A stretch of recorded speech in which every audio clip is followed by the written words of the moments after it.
আসসালামু আলাইকুম। উপবৃত্তি সেবা কেন্দ্রে আপনাদেরকে স্বাগত জানাচ্ছি। প্রথমেই গুগল ক্রোম থেকে আমি চলে গেলাম প্রধানমন্ত্রী শিক্ষা সহায়তা ট্রাস্ট লিখে শিক্ষা সহায়তা ট্রাস্টের ওয়েবসাইটে যাওয়ার পরে স্ক্রল করে নিচে চলে গেলাম। নিচে যে সেবা বক্স আছে কিছু, আমার দরকার ভর্তি সহায়তা সেবা বক্স, তো আমি ভর্তি সহায়তা সেবা বক্সে চলে গেলাম। এখন আপনাদের দেখাবো কিভাবে ভর্তি সহায়তার মাধ্যমে ভর্তি সহায়তার লিঙ্কে প্রবেশ করে রেজিস্ট্রেশন করতে হয়। ভর্তি সহায়তার লিঙ্কে ক্লিক করার পর চলে আসবে এরকম একটি পেজ চলে আসার পরে দেখবেন এখানে লেখা আছে প্রত্যয়ন বা সুপারিশ ফর্ম মাঝামাঝি জায়গায়। তো ওইখানে ক্লিক করব আমরা। ক্লিক করার পরে চলে আসবে একটা ফর্ম। সেই ফর্মটা হচ্ছে ভর্তি সহায়তার প্রত্যয়নপত্র। আমরা এটাকে ডাউনলোড করে নিব। ডাউনলোড করে নেওয়ার পরে দেখব এখানে দুইটা পেজ আছে।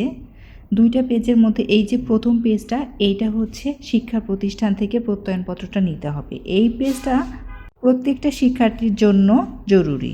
আর দ্বিতীয় পেজটা যাদের বাবা মা চাকরি করেন তাদের জন্য। যাদের বাবা মা চাকরি করেন না তাদের জন্য এই পেজটা লাগবে না। তো প্রথম পেজটা অবশ্যই পূরণ করে শিক্ষা প্রতিষ্ঠানের প্রধান কাছ থেকে প্রত্যয়নপত্রের সুপারিশ নিয়ে আসতে হবে। আবেদনের প্রথম ধাপ হচ্ছে রেজিস্ট্রেশন করা। তো শিক্ষার্থীকে প্রথমেই রেজিস্ট্রেশন করে নিতে হবে। রেজিস্ট্রেশন করতে হলে প্রথমে আমি মোবাইল দিয়ে যেহেতু করতেছি, তো মোবাইলের উপরে সাইডে ডান সাইডে যে 3 ডটটা আছে ওখানে ক্লিক করলে নতুন একটা পেজ চলে আসবে।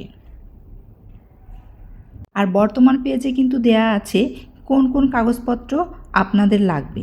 3 ডটে ক্লিক করার পরে চলে আসলো আমার এই পেজটা। এখন এখানে রেড স্টার মার্ক যে ঘরগুলো আছে সেগুলো কিন্তু অবশ্যই পূরণ করতে হবে। প্রথমে শিক্ষার্থীর বা ব্যবহারকারীর নাম লিখে ফেলবো এখানে। নিচে অন্যান্য ঘরগুলো সব পূরণ করে ফেলবো আস্তে আস্তে। তো প্রথমে আমি শুরু করলাম শিক্ষার্থীর নাম দিয়ে। শিক্ষার্থীর নাম হচ্ছে আরিফুল হাসান সানজিদ। জন্ম নিবন্ধনে যে নাম আছে সেই নামটি অবশ্যই ব্যবহার করতে হবে। অন্য কোনো নাম ব্যবহার করলে কিন্তু শিক্ষার্থী ভর্তি সহায়তার জন্য সিলেক্টেড হবে না। তো আমরা অবশ্যই জন্ম নিবন্ধনের নাম ঠিকানাটি ব্যবহার করব এবং বাবা মার নামও যে স্পেলিং করা আছে জন্ম নিবন্ধনে সেটাই ব্যবহার করব। আমি এখন লিখে নিচ্ছি শিক্ষার্থীর নাম। রেজিস্ট্রেশন কিন্তু আগে করতে হবে। রেজিস্ট্রেশন না করলে কিন্তু আপনি সহায়তার জন্য আবেদনের যে পরবর্তী ধাপ সেখানে কিন্তু যেতে পারবেন না। তো আমি আস্তে আস্তে রেজিস্ট্রেশন করার জন্য যে ধাপগুলো আছে ওগুলো কমপ্লিট করে নিচ্ছি। নাম লেখা হয়ে গেছে। এখন লিখব শিক্ষার্থীর অভিভাবকের নাম। শিক্ষার্থীর অভিভাবকের নাম লেখা হয়ে গেল। এবার জন্ম নিবন্ধন নম্বরটা যেটা থাকে 17 ডিজিটের ওইটা লিখে ফেলতে হবে। তো আমার ওইটাও লেখা হয়ে গেল। এরপরে লিখতে হবে শিক্ষার্থীর জন্ম নিবন্ধনের যে ডেটটা, ওই ডেটটা লিখতে হবে।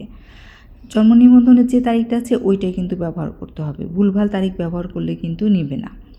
তো আমার এখন জন্ম নিবন্ধনের তারিখে চলে গেলাম। জন্ম নিবন্ধনের তারিখের যে ঘরটি আছে ওইখানে ক্লিক করলেই চলে আসবে ক্যালেন্ডারের মতো একটা পেজ। ক্যালেন্ডারের মতো পেজটা চলে আসলো। তো আমার যে সালটি দরকার আমি নিয়ে নিলাম সেই সালটি। তারপরে তারিখটা মাসে ক্লিক করব। এরপরে চলে আসবে তারিখ। আপনি আপনার প্রয়োজন মতো জন্ম তারিখ ব্যবহার করবেন। এখানে আপনার যেটা জন্ম তারিখ সেটাই কিন্তু ব্যবহার করতে হবে।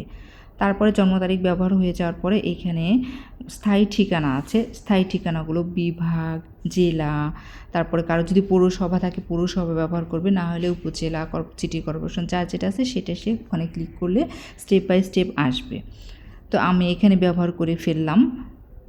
দিলাম হচ্ছে আপনার কুড়িগ্রাম, তারপরে হচ্ছে চর রাজীবপুর উপজেলা, চর রাজীবপুর, তারপরে হচ্ছে আপনার ইউনিয়ন বা ওয়ার্ড আসবে।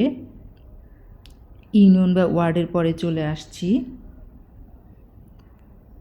মোবাইল নাম্বার দিব। মোবাইল নাম্বার, কারণ মোবাইল নাম্বারে ওটিপি আসবে। আপনার হাতে যে মোবাইলটি থাকবে সেই মোবাইল নাম্বারটি দেওয়ার চেষ্টা করবেন। তো ওটিপি আসার জন্য আমি একটা মোবাইল নাম্বার এখানে ব্যবহার করে ফেললাম। তারপরে দিয়ে দেব পাসওয়ার্ড। তো আমি এখানে পাসওয়ার্ড দিচ্ছি। আপনারা এভাবে পাসওয়ার্ড দিতে পারেন। পরবর্তীতে পাসওয়ার্ডটি চেঞ্জও করে ফেলতে পারেন।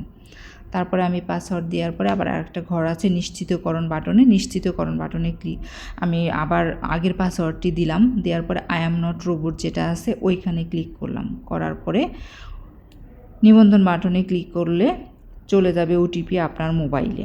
তো আমার মোবাইলেও ওটিপি চলে আসছে অলরেডি। তো ওটিপি চলে আসার পরে পরবর্তী স্টেপে আপনার মোবাইলে এইরকম একটা ঘর দেখাবে। এরকম ঘরে যে কোড নাম্বার লেখা আছে যে ঘরটাতে, ওই ঘরটাতে যে ওটিপিটা আসছে ওই ওটিপিটা ওখানে লিখে ফেলতে হবে। আমি লিখে ফেললাম ওটিপিটা। এরপরে দিয়ে দেব আই অ্যাম নট রোবটে ক্লিক করলেই চলে আসবে পরবর্তী যে পেজটা, এই পেজটা চলে আসবে। তার মানে আপনি কিন্তু আপনার রেজিস্ট্রেশন কমপ্লিট করে ফেলেছেন, মানে আমি আমার রেজিস্ট্রেশন কমপ্লিট করে ফেলেছি। এখন আমার আইডি পাসওয়ার্ড দিয়ে আমি আমার ইয়াতে ঢুকে পড়বো আর কি, আমার যে রেজিস্ট্রেশন হয়েছে কিনা আমি দেখব। তো আমার আইডি আমি ব্যবহার করেছি এখানে জন্ম নিবন্ধনটা, আর পাসওয়ার্ডটা দিয়েছিলাম। আইডি পাসওয়ার্ড দিয়ে আমি এখানে প্রবেশ করুন ক্লিক করলাম। প্রবেশ করুন লিঙ্কে ক্লিক করার পরে যে চলে আসছে আমার পেজটা। তো আমার রেজিস্ট্রেশন হয়ে গেছে। এখন আমি দেখতে পারবো যে আমার রেজিস্ট্রেশন যে হয়ে গেছে। এটা কীভাবে বুঝবো? দেখেন আমি এখানে ব্যবহার করেছিলাম যে শিক্ষার্থীর নাম আরিফুল হাসান সানজিদ, ওখানে কিন্তু ওর নামে একটা আইডি ক্রিয়েট হয়ে গেছে। তো এইখানে থেকে কিন্তু যে আবেদন করুন লিঙ্কে প্রবেশ করলে কিন্তু আমি এখন আবেদন করতে পারবো।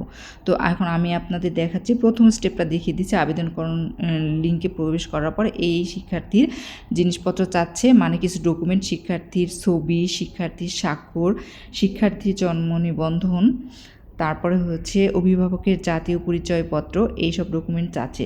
ডকুমেন্টটা এখানে দিয়ে তারপর আপনাকে সংরক্ষণ করে ফেলতে হবে। ভিডিওটি দেখার জন্য অনেক ধন্যবাদ জানাচ্ছি।